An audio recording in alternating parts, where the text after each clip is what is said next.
Salut tout le monde. On va en parler sur l'actu mercato hivernal. Donc, direction le FC Porto. Le FC Porto s'intéresse au défenseur central sénégalais du FC Midtjylland, Ousmane Diao, considéré comme l'un des plus grands talents du football sénégalais. Fulham et Crystal Palace sont légalement intéressés selon Africa Foot. Je dis franchement, Ousmane Diao au FC Porto, je dirais un grand oui tout de suite. Un grand oui. Vu que Emmanuel Pérez, ce n'est pas trop ça, c'est catastrophique. Parfois, c'est du moyen, donc il faut rapporter une concurrence. Donc, Ousmane Diao, ça serait le coup de l'année 2025. Donc, c'était la première information. Deuxième information, Valentin Barco va rejoindre le FC Porto selon Germán Garcia Grova. Donc, Valentin Barco, oui, c'est un bon joueur, mais est-ce qu'il a le niveau pour être le latéral gauche du FC Porto, Pour moi, personnellement, non. Il n'a pas le niveau et en plus, certes, on a trop de joueurs au poste de latéral gauche. On a Francisco Moura, on a Zaidou Zanussi, on a Wendell. Bon, Wendell, il est sur l'instance de départ, donc. Mais quand même, le secteur est déjà bouché, donc pas la peine d'aller chercher Valentin Barco. Donc c'était la deuxième information. Troisième information, Félix Correia, Correia est suivi par la direction Portistache selon Ojogo. Alors, Félix Correia. Donc, c'est un excellent joueur. Donc, je dirais franchement, concernant Félix Correia, à suivre. À suivre. Donc, c'était la troisième information. Quatrième information, le FC Porto s'intéresse à Dario Osorio et a initié les contacts avec Midtjylland selon Bolavip Chile. Concernant Dario Osorio, oh, c'est un excellent joueur. Donc, je dirais franchement, c'est un grand oui. C'est un grand oui. Et si tu arrives à faire, euh, à recruter Dario Osorio et Ousmane Diao, ça serait le braquage du siècle. Donc, c'était la quatrième information. Cinquième information, Alvin Sanchez est ciblé par le FC Porto pour le mercato estival selon Corner Magazine. Je dis franchement, Alvin Sanchez pour le mercato estival qui va arriver, je dirais un grand oui, un grand oui. On va se débarrasser des milieux de terrain. Hein, je pense à Alan Varela. Si on se débarrasse de Alan Varela pour recruter Alvin Sanchez pour le mercato estival qui va arriver, je dirais un grand oui. Donc c'est la 5e information. 6e information, Francfort, Séville et Gérone s'intéressent à Ivan Raime selon SIC Noticias. Je dis franchement, il faut s'en séparer d'Ivan Raime. Alors, vu son style de jeu à Ivan Raime, Francfort, ça pourrait être parfait. Et vu que ça correspond très bien à la Bundes,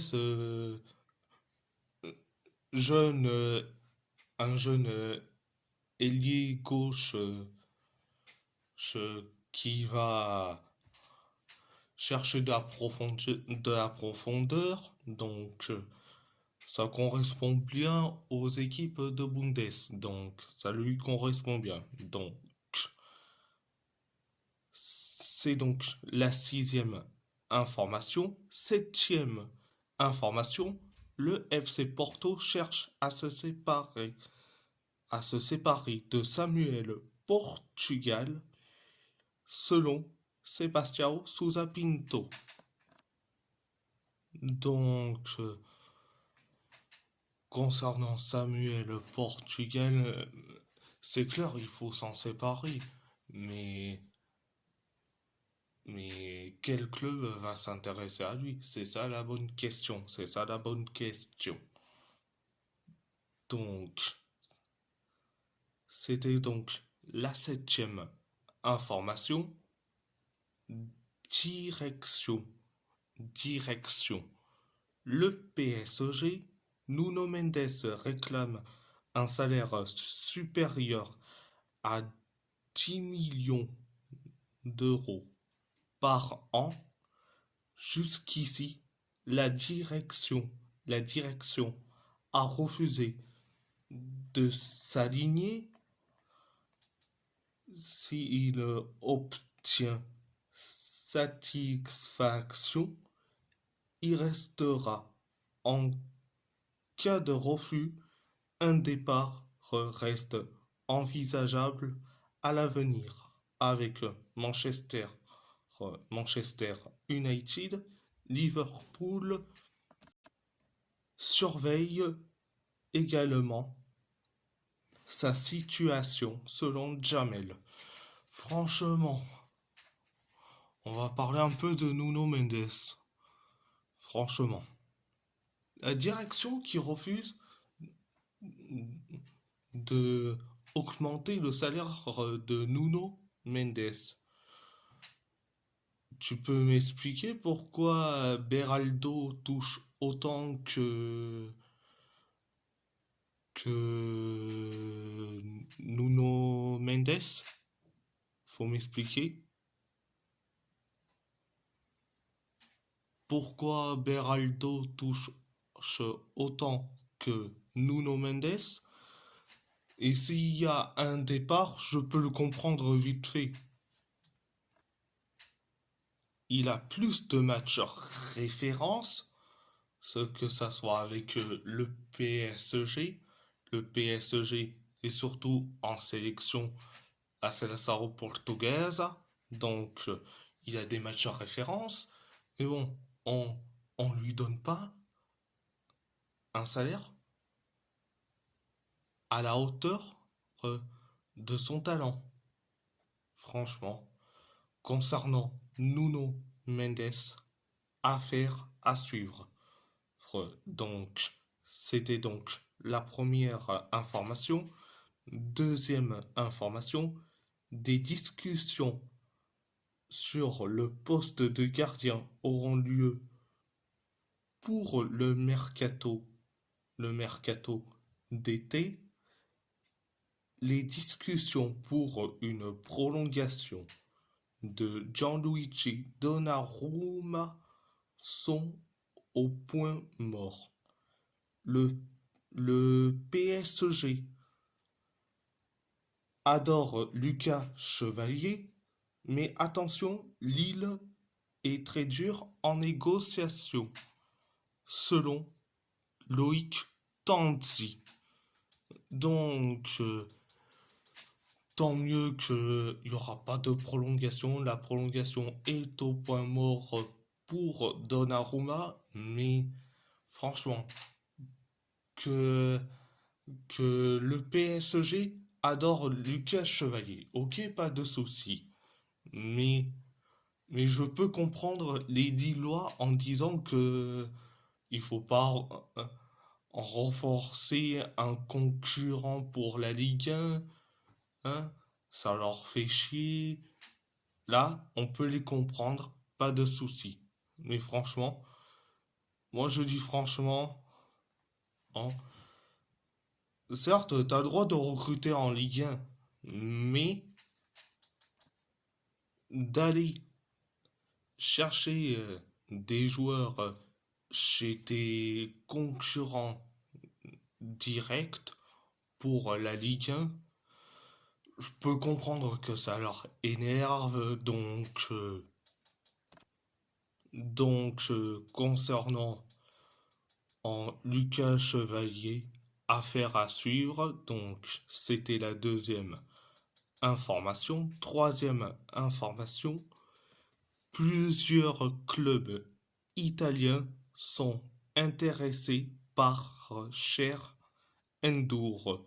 Bologne est sur le coup. Le Torino a également pris contact en cas d'échec du dossier Cesare Casadei. Parme a observé le joueur en novembre dernier et reste une option possible selon Josué Cassé et Valentin Feuillette. Donc, voilà, les clubs italiens s'intéressent à Charendour. Bologne, Torino, en cas d'échec du dossier Cesare Casadei, et Parma Calcio. Parma Calcio. Donc ça serait du plus grand bien pour lui de retrouver ses sources dans le calcio. Donc ça lui fera du plus grand bien. Donc, à part ça, c'est tout. Et si la vidéo vous plaît, abonnez-vous à ma chaîne YouTube, likez, commentez si vous avez envie ou pas. C'est votre choix. À part ça, je vous laisse et merci beaucoup. Un grand merci beaucoup.